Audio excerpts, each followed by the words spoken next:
Pemirsa, Polda Metro Jaya mengklaim penanganan kasus Roy Suryo sudah sesuai dengan ketentuan hukum yang berlaku.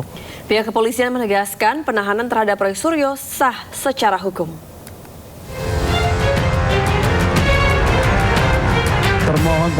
Roy Suryo kembali menjalani sidang pra-peradilan di Pengadilan Negeri Jakarta Selatan. Sidang kali ini beragendakan pembacaan jawaban dari pihak Polda Metro Jaya. Sidang pra-peradilan ini terkait dengan penetapan status tersangka Roy Suryo dalam kasus dugaan fitnah dan pencemaran nama baik mengenai tudingan ijazah palsu Presiden ke-7 RI Joko Widodo. Kami ini berjuang tetap untuk membongkar ijazah Jokowi, ya, dan tidak ada boleh mengatasnamakan rakyat, tapi dengan memenggal kepala orang lain atau mengorbankan orang lain. Kalau mau berjuang, penjarakan saya, bukan penjarakan klien saya. Saya ulangi, kalau mau berjuang, katakanlah penjarakan saya, tapi jangan mengatakan penjarakan klien saya. Dalam jawabannya, pihak Polda Metro Jaya menegaskan seluruh proses penyelidikan dan penyidikan telah dilaksanakan sesuai ketentuan KUHAP. Polda Metro Jaya menyatakan telah mengantongi 3 alat bukti yang sah, yaitu keterangan 21 orang saksi, surat dan petunjuk, serta keterangan 26 ahli, sehingga penetapan Roy Suryo sebagai tersangka dinilai telah memenuhi ketentuan hukum. Dalam melaksanakan kewajiban tersebut, termohon telah melaksanakan tahap penyidikan secara berjenjang dan terdokumentasi, mulai dari pengumpulan alat bukti, pemeriksaan saksi dan ahli, penyitaan barang bukti yang relevan, gelar perkara, penetapan tersangka berdasarkan alat bukti yang sah. Sidang pra-peradilan akan dilanjutkan dengan agenda penyampaian replik dan duplik dari masing-masing pihak sebelum majelis hakim menjatuhkan putusan. Dari Jakarta, tim Liputan iNews melaporkan. Senada dengan Polda Metro Jaya, Kejaksaan Negeri Jakarta Selatan minta hakim untuk tolak permohonan Roy Suryo. Kejari Jakarta Selatan menilai gugatan yang diajukan salah sasaran. Bahwa argumentasi turut termohon yang mencampur adukan antara dalam jawaban yang dibacakan di hadapan hakim, Kejari Jakarta Selatan menjelaskan penetapan tersangka maupun penerbitan surat perintah penyidikan merupakan kewenangan penyidik Polda Metro Jaya. Karena itu kejaksaan tidak memiliki kewenangan untuk membatalkan ataupun mempertanggungjawabkan status tersangka yang dipersoalkan oleh Roy Suryo. Kejari juga menilai penarikan institusinya sebagai termohon merupakan kekeliruan subjek hukum. Selain itu, Kejari mengungkapkan berkas perkara Roy Suryo telah resmi dilimpahkan ke Pengadilan Negeri Jakarta Timur pada 23 Juni 2026. Dengan pelimpahan tersebut, status hukum Roy Suryo berubah menjadi terdakwa.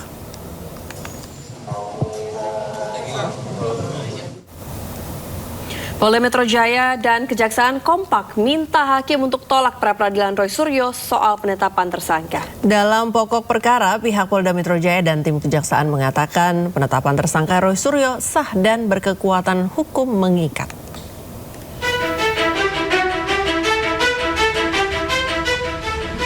Polda Metro Jaya dan Kejari Jakarta Selatan membacakan jawabannya atas permohonan pra-peradilan Roy Suryo kaitan sah tidaknya penetapan tersangka dalam kasus ijazah mantan Presiden Republik Indonesia Joko Widodo.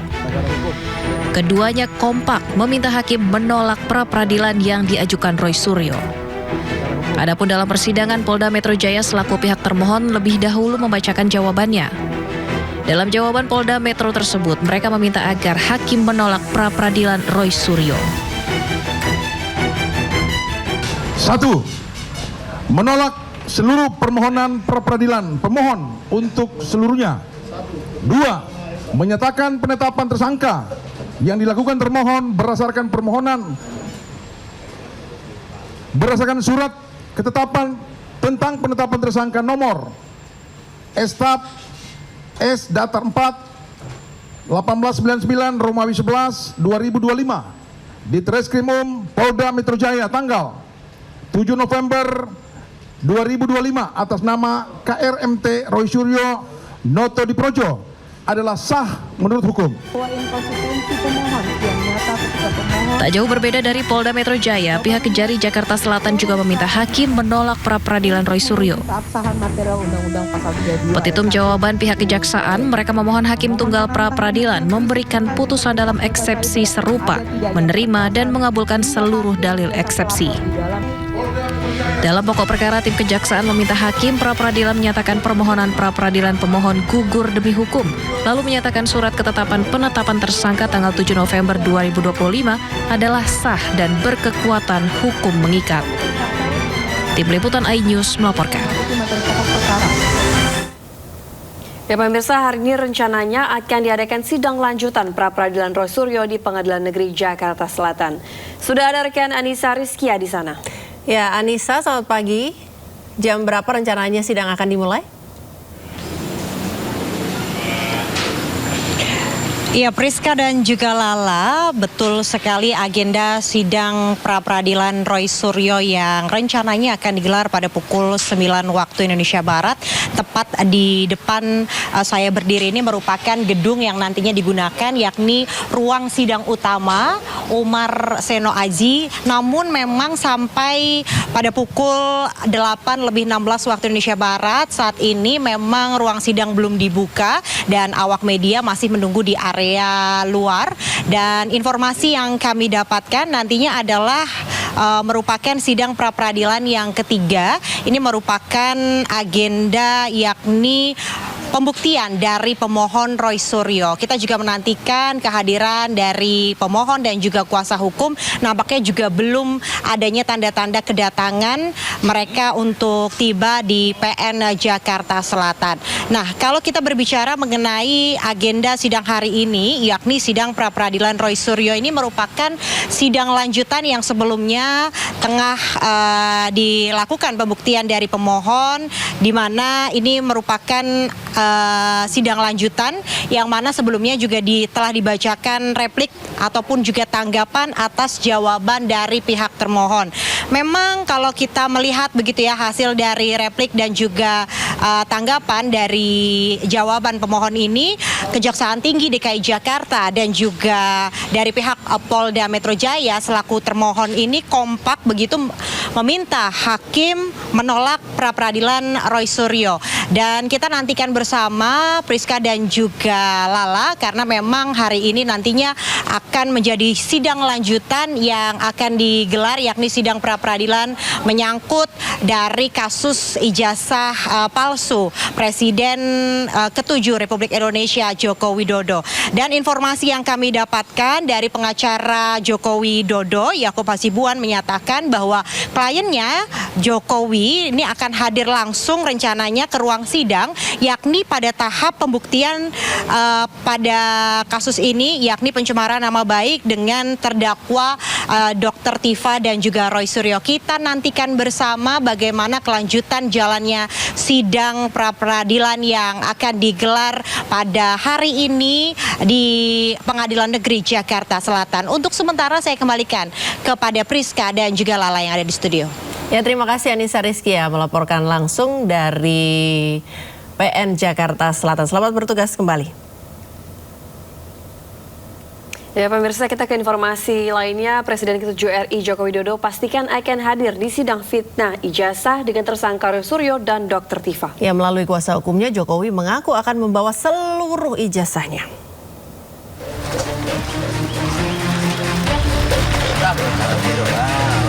Kuasa hukum Joko Widodo Yakub Hasibuan mendatangi kediaman Jokowi di Sumber, Solo, Jawa Tengah untuk berdiskusi mengenai perkembangan kasus fitnah ijazah. Yakub mengungkap kepastian Presiden ke-7 Joko Widodo akan hadir langsung di sidang. Jokowi akan hadir di sidang di tahap pembuktian pencemaran nama baik dengan tersangka Roy Suryo dan Dr. Tifa. Jokowi juga memastikan akan membawa serta seluruh ijazahnya. Jadi kita update kira-kira timeline seperti apa, persiapan untuk Pak Jokowi kan ingin hadir nanti di persidangan untuk membawa ijazah-ijazah dari SD, SMP, dan ijazah yang sudah disita SMA dan UGM. Jadi hanya sharing-sharing, update-update perkembangan, dan tentunya sampai hari ini Pak Jokowi juga masih firm bahwa beliau akan hadir di persidangan. Meskipun sudah memastikan hadir, namun waktu pasti akan bergantung pada pengaturan dari Majelis Hakim dan Penuntut Umum. Dari Solo, Jawa Tengah, Septiantoro, iNews melaporkan. Informasi lainnya pemirsa, Bupati Pati nonaktif Sudewo membantah menerima suap senilai 700 juta rupiah dalam proyek pembangunan jalur rel Dirjen Perkeretaapian Kementerian Perhubungan. Sementara JPU membeberkan fakta baru mengenai adanya dugaan aliran dana korupsi ke Gus Miftah. Sidang lanjutan dugaan korupsi Bupati Pati nonaktif Sudewo kembali digelar di Pengadilan Tipikor Semarang, Jawa Tengah. Petugas mengawal ketat jalannya persidangan. Sidang beragendakan keterangan saksi dari pihak jaksa penuntut umum. Dalam sidang, salah satu saksi mengungkap adanya dugaan aliran dana korupsi ke Gus Miftah. Sementara itu Sudewo membantah menerima suap sebesar 700 juta rupiah. Nah, dari sana kita dapat informasi bahwa uang-uang itu beredar sampai jauh. Salah satunya kepada Gus Miftah. Senilai kurang lebih berapa tadi? 100 juta ya? 100 juta rupiah. Semoga itu jadi catatan kita semua bahwa uangnya mengalir sampai jauh. Terkait tindakan apa yang kami lakukan, kami belum bisa memutuskan hari ini, kami akan lapor ke pimpinan. Menyangka bahwa Pak Dorobe tidak pernah menerima uang 721 juta dari Pak Bernat, artinya saya juga tidak pernah menerima uang itu. Menteri Pertahanan Syafri Syamsuddin mengumpulkan para pejabat negara yang masuk dalam Satuan Tugas Penertiban Kawasan Hutan Satgas PKH. Rapat digelar usai Febri Adriansyah yang sebelumnya menjabat Ketua Pelaksana Satgas PKH mengundurkan diri dari jabatannya sebagai Jampitsus. Rapat digelar tertutup di Kementerian Pertahanan Jakarta Pusat dan dihadiri sejumlah pejabat, antara lain Panglima TNI Jenderal Agus Subianto, Jaksa Agung ST Burhanuddin, serta Kepala BPKP Muhammad Yusuf Ateh. Sejumlah hal dibahas, diantaranya adalah optimalisasi, sinkronisasi, serta evaluasi pelaksanaan tugas Satgas PKH. Sementara itu, Satgas PKH saat ini belum memiliki pengganti ketua pelaksana usai Febri Adriansyah ditetapkan sebagai tersangka korupsi dan TPPU. Juru bicara Satgas PKH Barita Simanjuntak menegaskan dinamika hukum yang menjerat mantan Jampitsus Kejagung itu tidak akan mengganggu pelaksanaan tugas maupun pencapaian target Satgas PKH. Prinsip organisasi tidak ditentukan orang perorangan, tetapi sistem tata kelola yang baik. Nah, jadi dengan itu kita memiliki mekanisme hukum. Ya, persoalan penegakan hukum adalah wilayah tersendiri yang dikerjakan, dikoordinasikan dengan baik dan prudent oleh Satgas. Makanya dalam melakukan 3 fungsi Satgas tadi, baik misalnya dengan Perpres juga penguasaan kawasan hutan, lalu pendampingan denda administratif, dan pemulihan aset di kawasan hutan itu sudah berjalan selama ini dan lancar. Masalah penegakan hukum itu adalah ranah dari aparat penegak hukum dan dikoordinasikan dengan baik. Jadi itu tidak terpengaruh sama sekali dalam berbagai dinamika yang ada, karena prinsip hukum kita tidak tergantung pada orang perorangan, ya, tidak tergantung pada pribadi, tetapi sistem pengelolaan yang diatur oleh mekanisme ketentuan peraturan itu yang kita kerjakan sebagai satu bentuk akuntabilitas organisasi yang dapat kita lihat.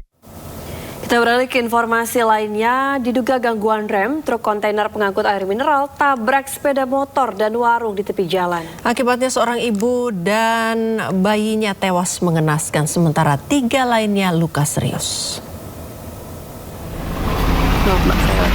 Innalillahi wa inna ilaihi raji'un. Truk kontainer ini terguling melintang di jalan sementara warga berupaya menolong para korban yang terjepit. Kecelakaan diduga berawal saat truk pengangkut air mineral yang melaju dari arah Kuningan menuju kota Cirebon mengalami gagal fungsi rem. Truk hilang kendali masuk ke jalur berlawanan hingga menghantam satu keluarga yang mengendarai sepeda motor. Truk baru terhenti setelah menghancurkan warung sebelum akhirnya terbalik. Seorang ibu dan bayinya tewas di tempat, sementara sang ayah dan anak lainnya luka parah dan dilarikan ke Rumah Sakit Umum Gunung Jati. Indikasi truk angkutan air mineral dari arah Kuningan menuju kota Cirebon, yang dimana informasi rem blong, jadi menabrak warung di jalan. Petugas Satlantas Polresta Cirebon langsung mengevakuasi korban, melakukan olah tempat kejadian perkara serta menyelidiki penyebab pasti kecelakaan. Dari Cirebon, Jawa Barat, Iskandar Ainus melaporkan. Polisi menangkap pelaku teror bom ke SDN Srengseng Sawah 15 Jagakarsa di kediamannya yang tak jauh dari sekolah. Polisi kini masih mendalami motif pelaku melakukan aksi teror.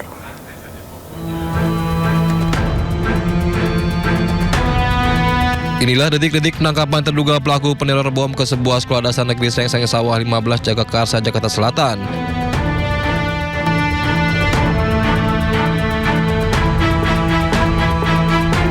Pria berinisial MY ini ditangkap oleh petugas gabungan Satreskrim Polres Metro Jakarta Selatan, Direskrimum Polda Metro Jaya dan Mabes Polri di kediamannya yang tak jauh dari lokasi sekolah.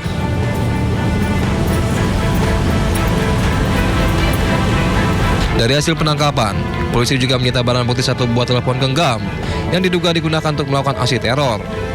Polisi masih mendalami motif aksi teror pelaku. Untuk pelaku, 1 orang inisial MY beralamat di sekitar lokasi kejadian sekolah, itu sudah diamankan.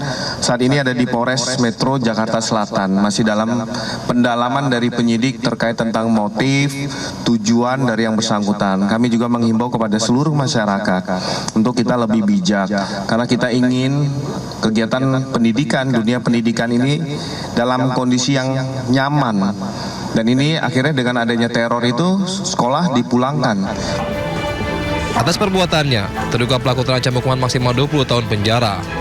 Dari Jakarta, Rizky Falufi, iNews melaporkan.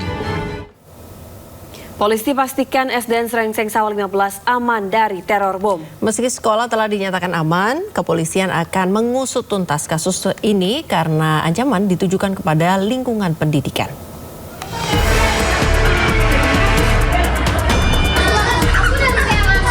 Seluruh siswa Sekolah Dasar Negeri Srengseng Sawah 15 Jagakarsa, Jakarta Selatan terpaksa dipulangkan setelah seorang guru menerima ancaman teror bom melalui pesan singkat dari orang tidak dikenal Senin pagi.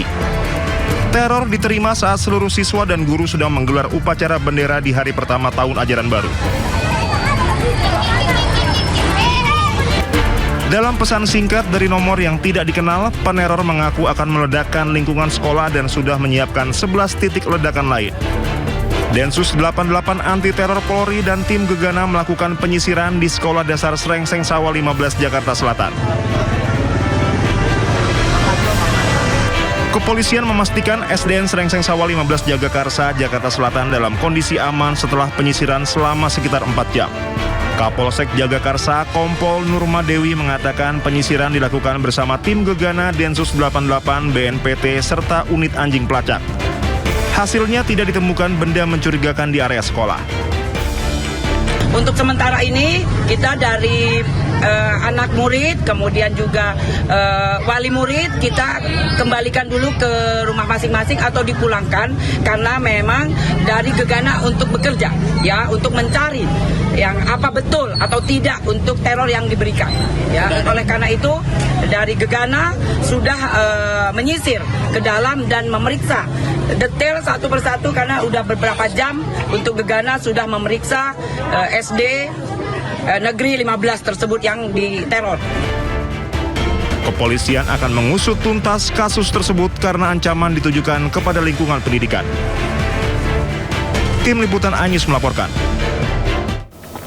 Yang ngomong-ngomong soal sekolah, ini kalau Lala dulu waktu sekolah suka datang pagi nggak? Tim datang pagi suka. atau tim datang telat? Sebenarnya agak-agak mepet, Mbak. Tapi mamaku memaksa untuk datang cepat gitu. Kenapa? Biar duduk di depan, biar lihat guru katanya. Oh, Karena gitu. kalau di belakang mungkin nggak mudeng kali anaknya ya. Gitu. Biar ini ya, apa namanya, nilainya juga terdepan Iya, gitu dia ya. terdepan. Biasanya orang tua maunya begitu. Orang tua maunya begitu. Cuman nggak semua anak mau. Nggak semua anak mau, termasuk saya, Mbak. Nah, sayangnya ada satu sekolah ini di Jombang, Jawa Timur yang muridnya nggak perlu datang pagi-pagi untuk masuk ke sekolah karena muridnya cuma 1. Ya ampun. Jadi datang jam berapapun dia pasti bisa duduk di mana aja. Benar. Ya, jadi pemirsa, ada sebuah sekolah dasar negeri hanya mendapatkan 1 siswa di tahun ajaran baru 2026 di Jombang, Jawa Timur. Sementara di Ponorogo, sejumlah sekolah dasar negeri tidak mendapat murid baru sama sekali.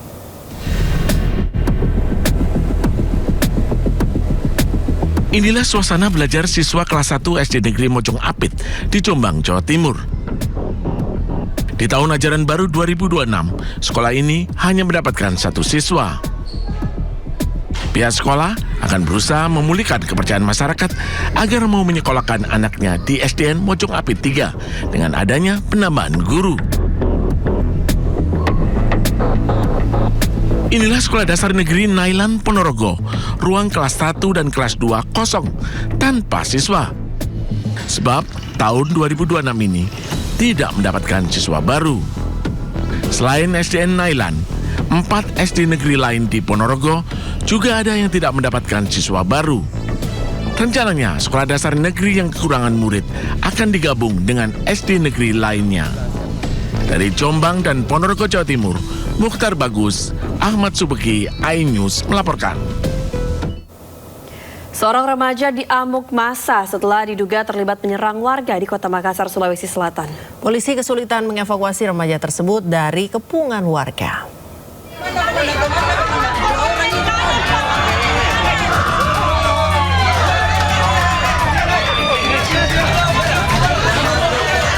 Polisi berusaha mengevakuasi seorang remaja yang diduga terlibat aksi penyerangan di Jalan Sungai Sadang Baru, Makassar, Sulawesi Selatan. Polisi kesulitan menerobos kepungan ratusan warga yang hendak menghakimi remaja tersebut.